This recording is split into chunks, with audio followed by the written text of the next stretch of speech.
주시기를 부탁을 드리겠습니다. 다시 한번 오늘 예배에 오신 여러분들에게 하나님의 위로와 평강이 함께 하시기를 주의 이름으로 축원을 드리면서 코로나19 지금은 이라고 하는 주제를 가지고 지난주부터 몇 주간에 대한 말씀을 나누게 되는데, 지난주는 돌아볼 때라고 하는 말씀을 드렸습니다. 오늘은 함께 나누기를 원하는 말씀은 그들과 달라야 됩니다 라고 하는 말씀을 가지고 함께 은혜를 나누려 합니다. 제가 어릴 때 들었던 말이 있습니다. 제가 나서기를 좋아했는지 어떤지는 모르겠지만 종종 아버님을 통해서, 어른들을 통해서 들었던 얘기 중에 하나가 모난 돌이 종마되니 둥글둥글 살아라, 이런 얘기 혹시 들어보신 적이 있는지 모르겠습니다. 이 말의 속뜻은 너희가 사회에 나가 살 때 부정이나 비리나 잘못된 것 있더라도 그것을 지적하거나 거스르지 말고 적당히 타협하고 살 줄 알아야 된다. 아마 아버님이 제 성격을 좀 아셨기 때문에 이런 얘기를 해주시지 않았나, 그런 생각이 좀 듭니다. 그래서 어려서부터 이런 말을 들으며 자랐기 때문에 우리 옛세대 사람들은 타인이나 집단의 비리나 잘못을 비판하거나 부딪히는 일에 대해서 어떻게 무의식적으로 두려움을 갖고 있는 것이 아닌가, 이런 생각 들 때가 있습니다. 하지만 소위 민주주의가 발달했다는 서구 사회를 보면 어려서부터 서로의 분명한 주장을 내세우고 그것을 올바르게 비판하는 교육을 받아온 것이 사실입니다. 그 결과 우리나라 사람들은 비리나 잘못을 감싸주는 것이 미덕처럼 그렇게 여겨진 반면에 서구 민주주의 국가에서는 잘못이나 이 비리에 대해서 올바른 비판을 계기로 삼고 바로 잡는 것을 용기와 미덕으로 여기고 있는 것을 볼 수가 있습니다. 얼마 전에 정의연대, 더 나아가서는 위안부 쉼터인 나눔의 집이라든지 여기에 대한 회계 부정, 비리 이와 같은 것들이 어느 정도인지는 알 수가 없지만 이야기들이 나오는데, 그래서 이런 것들이 나오게 될 때 뭘 그걸 비판하냐, 뭐 하냐, 뭐 이런 얘기들도 일부에서는 있지 않습니까? 근데 사실 잘못된 건 잘못된 거고 바른 건 바른 거고 용기 있게 나서는 것이 필요하고, 그런 사회를, 분위기를 우리가 만들어야 될 책임이 있다고 생각합니다. 우리가 올바른 비판이나 의견들이 묵살되게 될 때 그런 사회는 제한적 사회가 될 수밖에 없고 어떻게 보면 역동적인 사회가 되기는 어렵다, 그런 생각을 가져보게 됩니다. 또한 빠르게 오류를 수정하고 보다 올바르고 어떻게 보면 창조적인 발전을 향해서 도약해 나가야 되는데 그렇지 못한 경우도 종종 얼마든지 볼 수가 있습니다. 따라서 이런 면에서 올바른 자기 주장을 가지고 이 왜곡된 흐름을 거슬러 산다고 하는 것은 사실 이 시대에 용기가 필요하고, 더 나아가서 이것은 창조적인 발전을 가져올 수 있는 원동력이 된다고 생각합니다. 코로나19 시대를 맞이해서 제가 종종 그런 생각을 가져갔어요.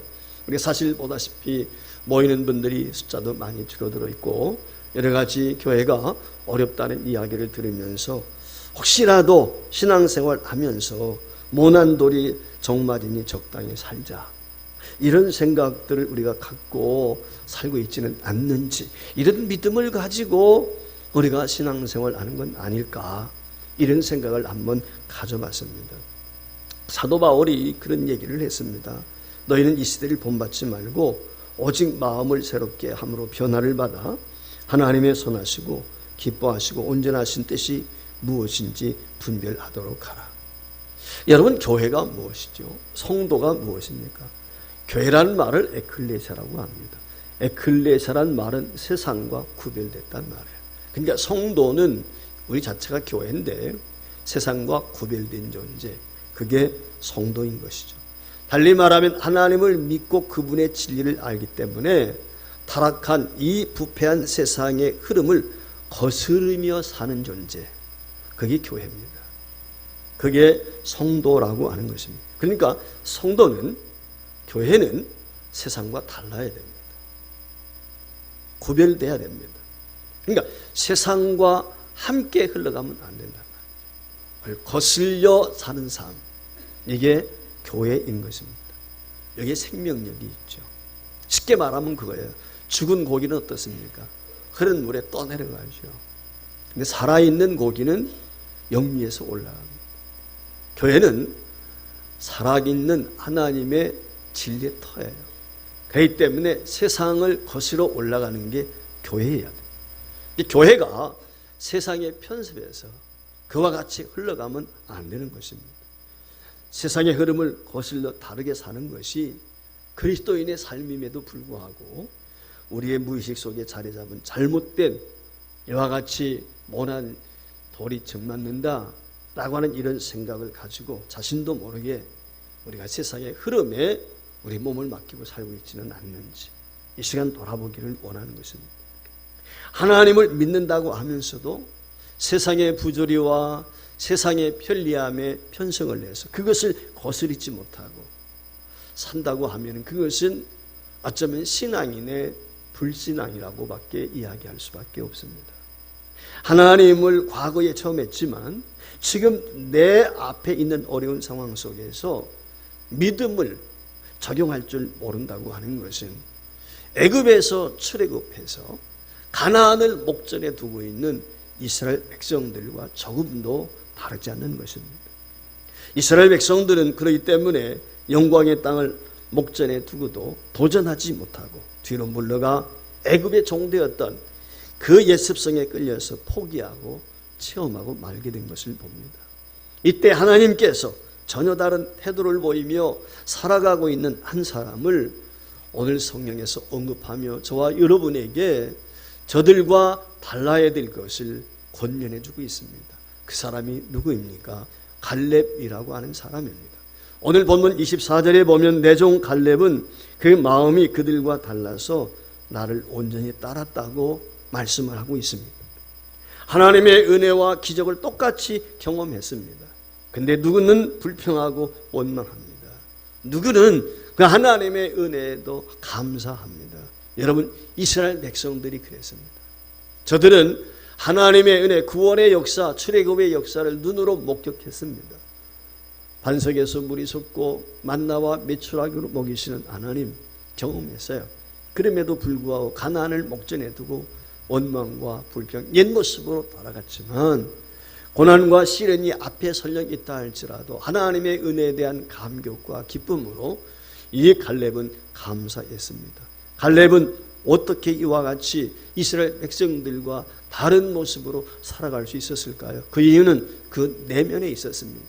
갈렙의 내면에는 뜨거움이 있었습니다. 신앙의 눈으로 바라볼 줄 아는 이 시선을 갖고 있었습니다. 그래서 이 갈렙에게는 영감, 다시 말하면 하나님의 은혜가 넘치는, 영감이 넘치는 그런 심령을 가지고 현실을 보고 그리고 상황을 보고 그리고 처지를 극복해 나갔다고 이야기할 수 있습니다. 그렇기 때문에 이 갈렙은 축복의 땅, 약속의 땅, 가나안에 입주하는 자격을 부여받게 됩니다. 하나님이 신앙인들에게 원하시는 것은 무엇일까요? 하나님이 예비하신 세계가 있습니다. 하나님이 저와 여러분의 주시고자 하신 약속의 땅이 있습니다. 그것을 믿음의 눈으로 바라보고 그것을 향해서 전진해 나가는 성도, 그런 성도를 하나님은 기대하고 있습니다. 오늘 이스라엘 백성들은 어떠했습니까? 하나님의 약속의 땅이 목전에 있음에도 불구하고 그들의 불신앙으로 인해서 그들은 광야에서 죽고 말았습니다.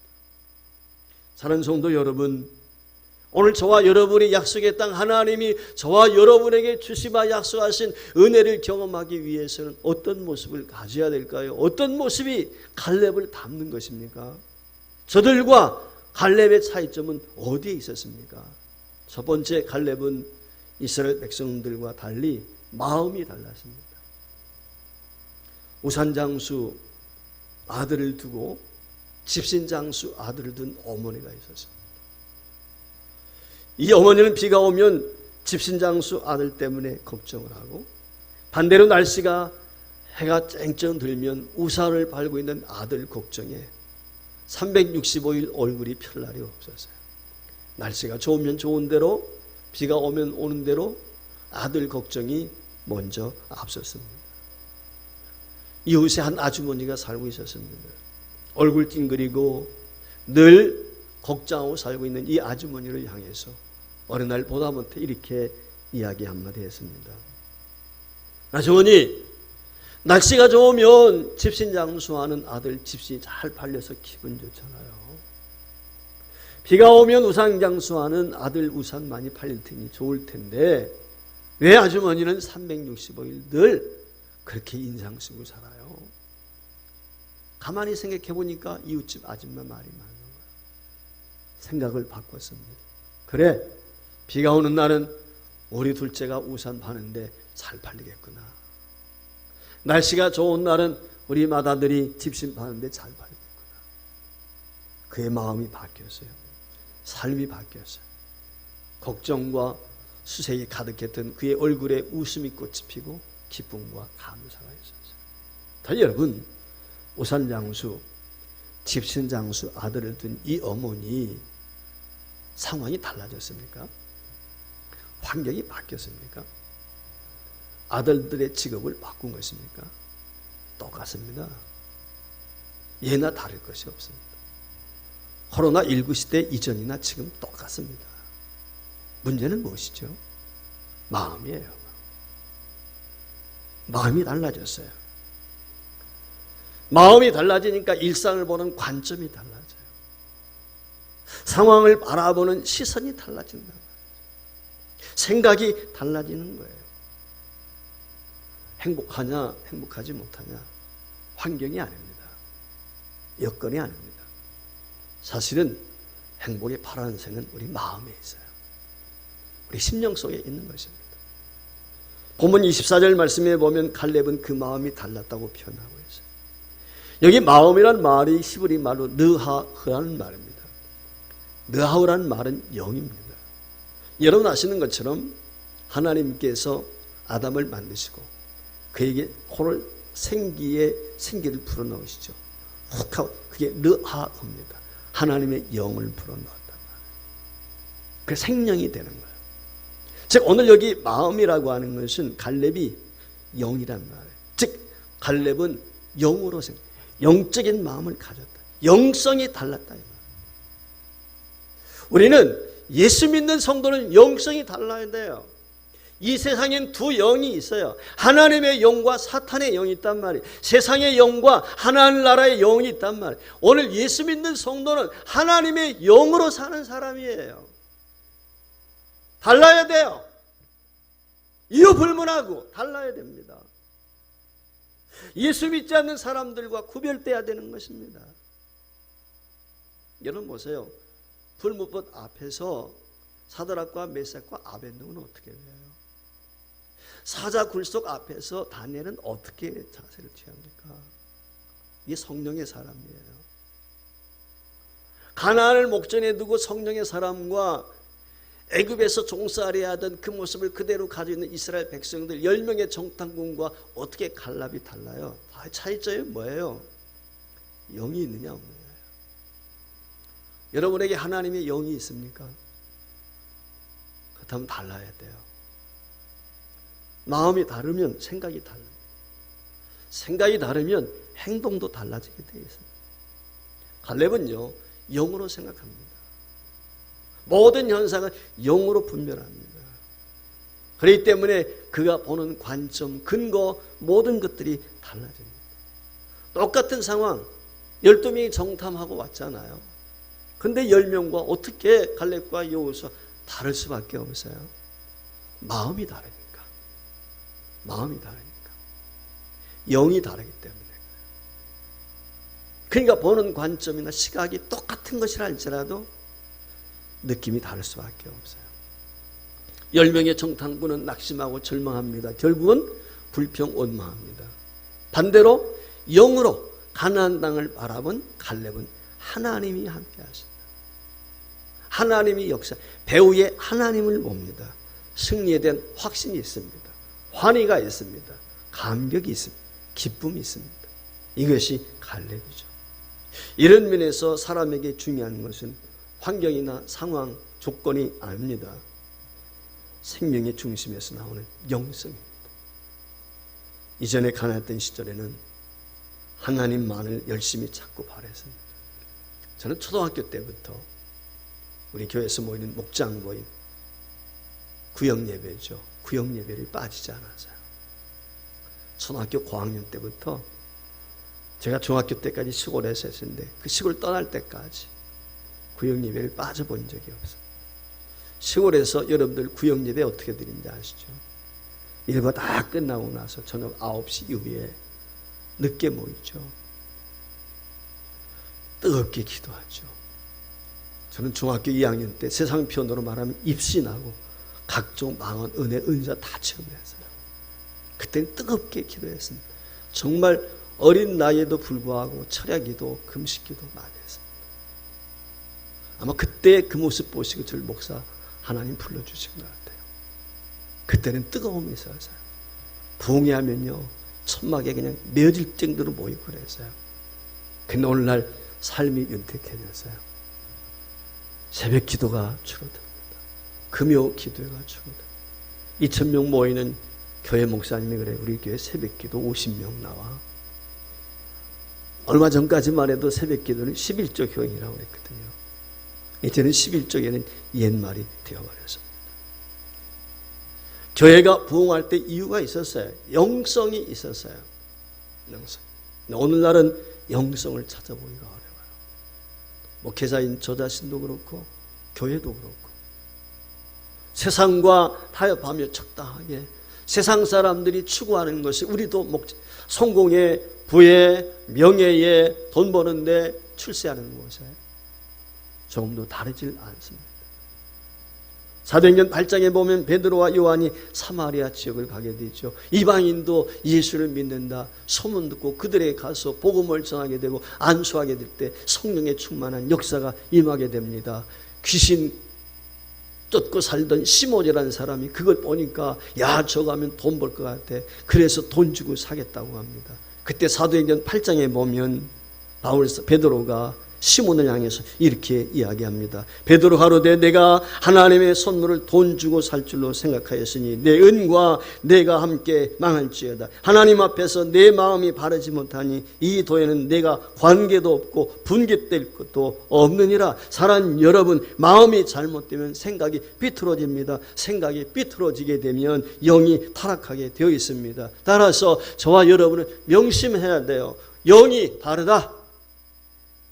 예수 믿는 사람과 믿지 않는 사람 마음이 달라야 된다. 코로나19 시대에 어떤 관점으로 바라볼 것이냐? 마음이 다른 시각을 가지고 봐야 돼.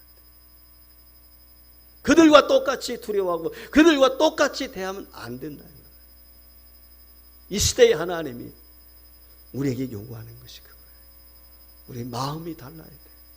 두 번째, 갈렙은 저들과 말이 달랐습니다. 유럽의 한 성당에서 한 신부가 미사를 준비하기 위해서 어린 아이를 하나 데리고 준비를 하고 있습니다. 꼭 그 절간에 가면은 동자승이 있는 것처럼 천주교에서는 신부가 이와 같은 걸 준비할 때 수종들은 꼬마 아이가 있습니다. 그 꼬마 아이가 수종을 들고 있는 거예요. 신부가 성찬을 준비합니다. 미사할 때는 그들은 꼭 성찬을 하잖아요. 그런데 그들의 특징은 뭐냐면 성찬이 뭐예요? 포도주, 빵이 신부가 위에서 기도하면 그게 예수님의 진짜 피가 되고 그게 진짜 살이에요. 이게 화채설이라는 거예요. 성채설. 신부가 기도하면 그렇게 바뀐다는 거예요. 그리고 예수님의 피를 마시고 살을 먹는 거죠. 근데 그걸 지금 준비하고 있는 거예요. 미사 준비. 예배는 아직 전이지만 그걸 준비하고 있는 이 아이가 그만 포도주가 들어있는 잔을 놓치고 말았어요. 바다에 떨어지면서 깨지니까 포도주가 쏟아질 수밖에 없었죠. 그때 이 신부가 화를 포록 냅니다. 그러면서 이 소년에게 너 같은 녀석은 필요 없어 라고 하면서 내쫓았습니다. 결국 성당을 떠나게 된 이 아이는 무신론자가 되고 공산주의자가 되지요. 철저하게 교회를 배척하죠. 이 사람이 유고슬라비아의 악명 높은 독재자였던 티토라고 하는 사람입니다. 반면에 동시대에 똑같이 한 신부가 성찬을 준비하고 있었습니다. 옆에서 소년이 수종들다가 실수로 포도잔을 깨뜨렸습니다. 신부가 웃으면서 소년에게 이야기합니다. 괜찮아, 괜찮아. 너 보니까 앞으로 좋은 신부 될 것 같아. 나도 그래서, 나도 실수했어. 근데 이렇게 신부가 되었잖아. 이야기와 위로와 격려 속에 자란 이 아이가 그리스도라면 어떻게 사실까라고 유명한 책을 쓴 폴턴 신 대주교가 됩니다. 여러분, 말에는 창독성이 있습니다. 왜곡된 말이 던져지면 왜곡된 현상이 나타나고, 온유한 말이 던져지게 되면 온유한 현상이 나타나는 것입니다. 붉은 머리카락을 가진 폴란드의 한 소년이 있었습니다. 이 소년의 꿈은 유명한 피아니스트가 되는 것이었습니다. 그래서 이 소년이 피아노 열심히 배우기 위해서 음악학교에 입학을 했어요. 그래서 음악학교에 입학해가지고 피아노 연습을 합니다. 근데 그 피아노를 가르치는 선생님이 이 아이를 보더니, 야, 너는 피아노 안 치는 게 좋겠어. 너는 손가락도 짧고 너무 두꺼워. 너는 유연성이 부족해. 다른 악기를 공부하는 게 좋겠어.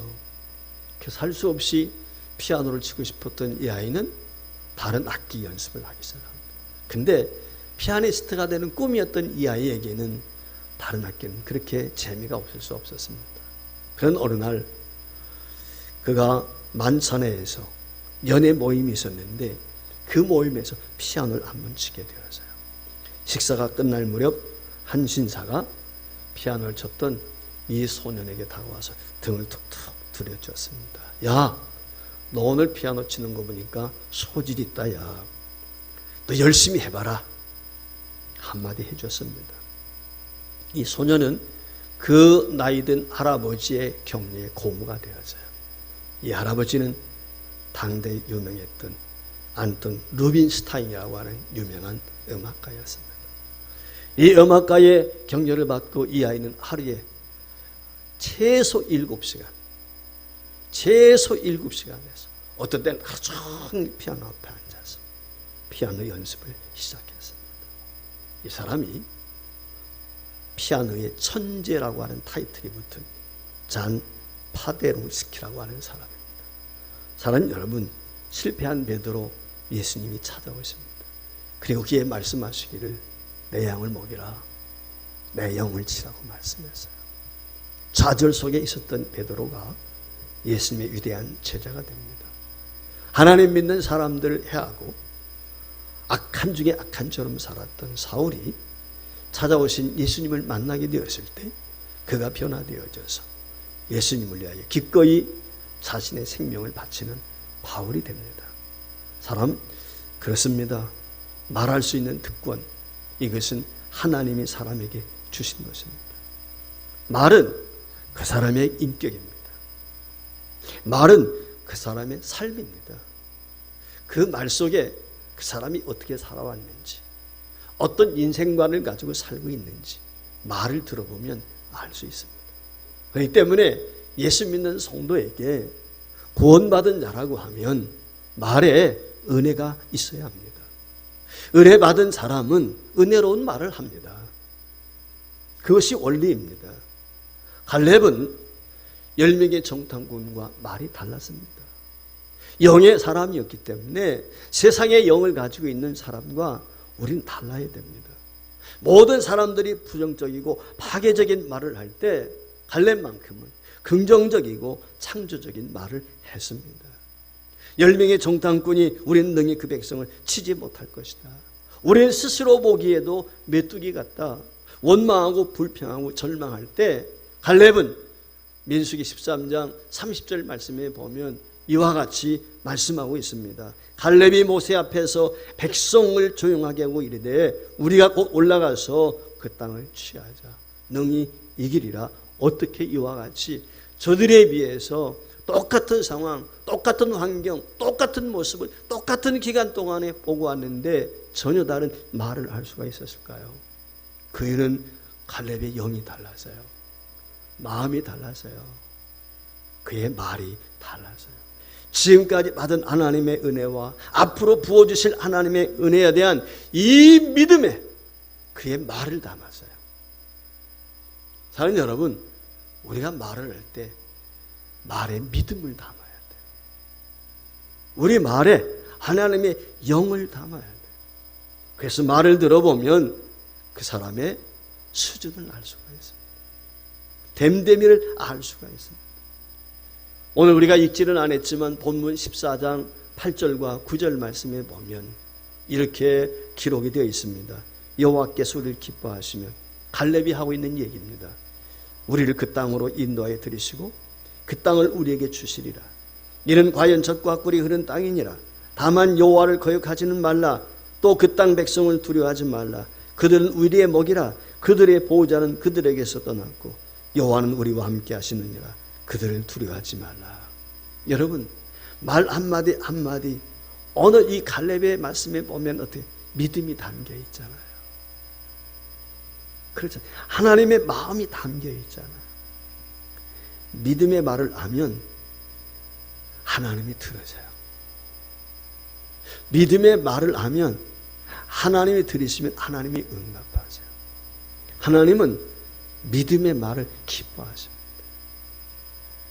여러분, 이새의 아들 다윗이 어땠습니까? 하나님이 다윗을 보시고 내 마음에 합했다. 내 마음이 들었다는 거예요. 하나님 마음에 들면 우리도 그렇잖아요. 누군가가 내가 함께 일을 하게 될 때 내 마음에 들면 어때요? 나와 관계하고 있는 사람이 내 마음에 들면 다 도와주고 싶잖아요. 하나님이 그렇죠. 그렇기 때문에 신앙의 사람은 불신앙의 사람과 말이 달라야 돼요. 사는 여러분 생활 속에서, 삶의 현장 속에서 말이 다릅니까? 여러분 직장 생활 속에서 어떻습니까? 젊은이들 학교 생활하면서 여러분의 어투와 말은 어떤가요? 사용한 단어는 어떤가요? 우리는 달라야 됩니다. 세 번째 달라야 될 것이 있습니다. 그것은 갈렙은 저들과 순정이 달랐습니다. 세계 여러 선교기관이 많죠. 우리도 컴패션 협력하고 있지만 이것도 복음 전하는 단체죠. 우리 선교사님들, 우리 히스라고 하는 우리 합신에서 선교사님들 파송하는 약 한 250가정이 나가 있는데 히스를 비롯해서 각종 그런 선교단체가 많이 있습니다. 그 가운데 위클리프 성경 번역 선교라는 게 있습니다.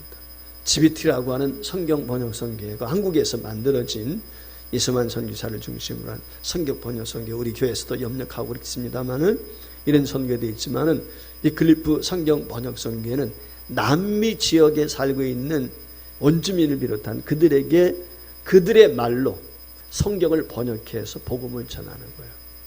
그들의 말로 그것을 하기 위해서.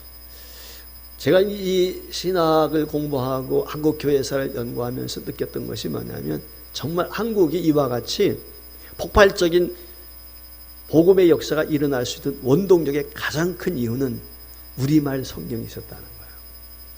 노스 번역을 비롯해서 이수정 성경이라든 쪽보음이라든 이런 것들이 1884년 아펜잘러와 여러분들 아시는 온도부터 이런 선교사들이 들어오기 이전에 이미 성경이 번역됐다는 거예요. 토마스 선교사가 대동강변에서 순교할 때 중국에서 번역된 성경을 가지고 들어왔던 거예요. 그러니까 이게 다른 나라하고 달라요. 다른 나라는 선교사가 들어가서 그곳에 안주하면서 그곳 말을 익히고 그러면서 성경을 번역하는 거죠. 근데 우리나라는 복음이 확산되기 이전에 선교사님들이 한국 성경을 가지고 들어요. 일본을 통해서 중국을 통해서 그곳에 와 있던 선교사들, 그곳에 가 있던 대한민국 사람들에게, 조선 사람들에게 복음을 전해서 그들과 함께 성경을 번역해 가지고 한국에 선교사가 들어올 때는 이미 성경이 있었다. 한국말 성경이 있었단 말이에요. 특별히 일제시대에 우리가 한글을 어떻게 했어요? 일본이 말살 정책을 썼잖아요.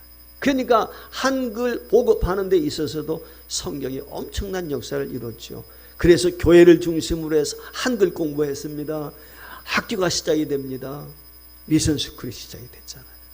이화, 배화, 전부 다 이런 게 아니에요. 연세라든지 이런 것들이. 모든 것들이 그랬잖아요. 경성학교를 비롯해서. 그러니까 한국이 복음의 이와 같이 확산될 수 있었던 가장 큰 원동력 중에 하나가 우리말 성경이 있었다는 것이죠. 그러니까 복음을 전하기 위해서는 선교사들이 그곳에서 어떤 경우는 10년 뭐 이렇게 보내고 나서 성경이 나올 때가 있단 말이에요. 번역해서.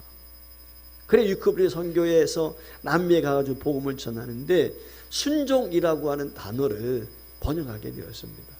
근데 그들의 말로 어떻게 표현했는지를 알 수가 없었어요. 근데 이 번역하는 선교사님이 하루는 그곳에 살고 있는 원주민 아버지가 아들에게 심부름을 시킵니다. 그러면서 너 꼭 해야만 된다 라고 하는 걸 다짐을 받고 다짐을 받는 거예요. 너 일을 꼭 해야만 돼. 내 모든 마음을 다해서 해야 돼 라고 하면서 그 심부름 가는 아이들에게 내 마음이 나눠지면 안 돼. 전심으로 내가 이 심부름을 해야 돼 라고 하는 그 부탁하는 아버지의 말을 듣고 선교사님이 무릎을 탁 쳤어요. 순종은 바로 이런 것이다. 그때 이 사람이 선교사님이 이렇게 마음을 나누지 않고 온 마음으로 따라가는 거야. 이게 순종이다. 온 마음으로 따라가는 거야. 여러분 온 마음으로 주님을 쫓고 있습니까? 여러분 온 마음을 다해서 주님을 따르고 있습니까? 갈렙은요 오늘 본문 24절에 그렇게 이야기했어요. 내 종 갈렙은 그 마음이 그들과 달랐다. 어떻게? 온전히 따랐다. 하나님 보시기에 온전히 따랐다. 다른 이유가 마음을 다했다. 하나님이 흡족해 하시는 거예요.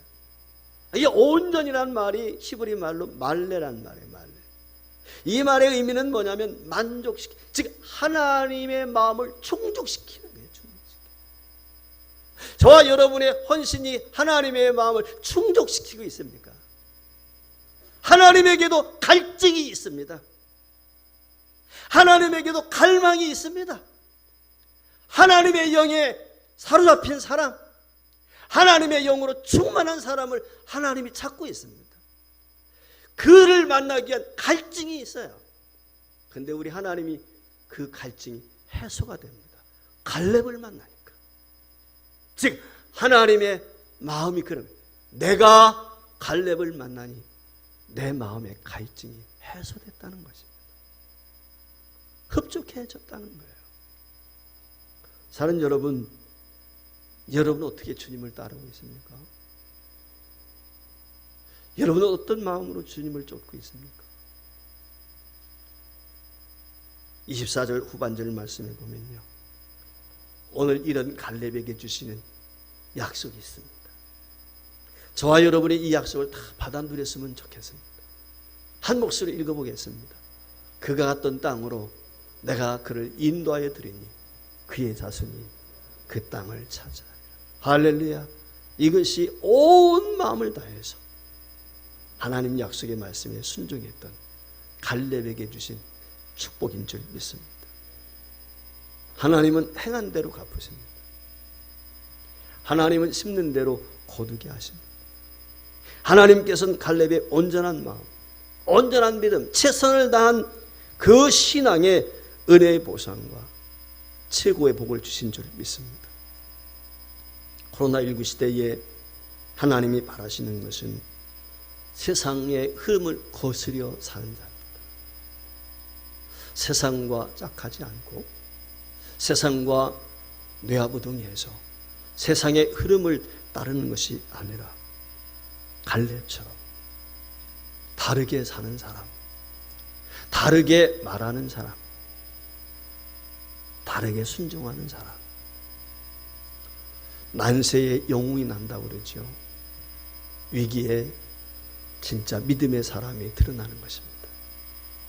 옥석이 가려지는 것이죠. 예배가 두렵습니까? 코로나가 무섭습니까? 여러분이요, 하나님이 함께 하시면 모든 것도 인간의 도모는 허사가 될 수밖에 없습니다. 하나님이 역사하시면 아무리 인간이 하나님의 역사를 막으려 할지라도 하나님께서 무용지물이 되게 하신 줄 믿습니다. 대다수의 사람들이 여건과 환경에 끌려 중심을 잡지 못하고 산다 할지라도 신앙인 만큼은 그 마음의 중심에 하나님을 향한 분명한 영성을 지니고 살아야 됩니다. 모두들 습관적인 말을 쏟으며 현실에 대한 불평과 불만, 미래에 대한 절망을 말을 한다 할지라도 신앙인 만큼은 믿음이 담긴 긍정적이고 소망이 넘치는 고백들을 할 수 있어야 합니다. 어제나 오늘이나 자기를 대해서 자기 욕망을 탐닉하며 하나님의 뜻을 거스르려고 하는 세상에서 신앙인 만큼은 하나님의 뜻에 온전히 순종하고 세상과 다른 가치와 가치관을 가지고 살아야 될 줄을 믿습니다. 갈렙처럼 세상을 거스려 다스리게 사는 것을 자랑스럽게 생각하는 믿음의 사람이 되었으면 좋겠습니다. 갈렙의 영성을 저와 여러분이 가질 수 있기를 원합니다. 갈렙처럼 믿음의 말을 고백하며 살아갈 수 있었으면 좋겠습니다. 그래서 온 마음을 다해 하나님을 믿고 그 말씀을 따른 순종의 사람이 되었으면 좋겠습니다. 그리하여 마침내 갈렙과 그의 후손들이 받아 누렸던 이 놀라운 축복을 받아 누리는 복의 근원이요 축복의 통로가 되었으면 좋겠습니다.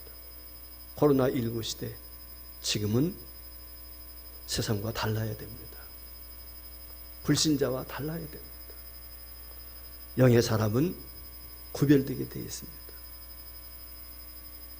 사랑하는 성도 여러분, 갈렙처럼 하나님의 은혜에 하나님이 예비하신 이 복된 축복의 세계에 저와 여러분이 경험하는 그런 푹 빠져볼 수 있는 하나님이 우리에게 주시고 약속하신 이 모든 분복을 받아 누릴 수 있는 모든 성도가 될 수 있기를 주의 이름으로 축원을 드립니다.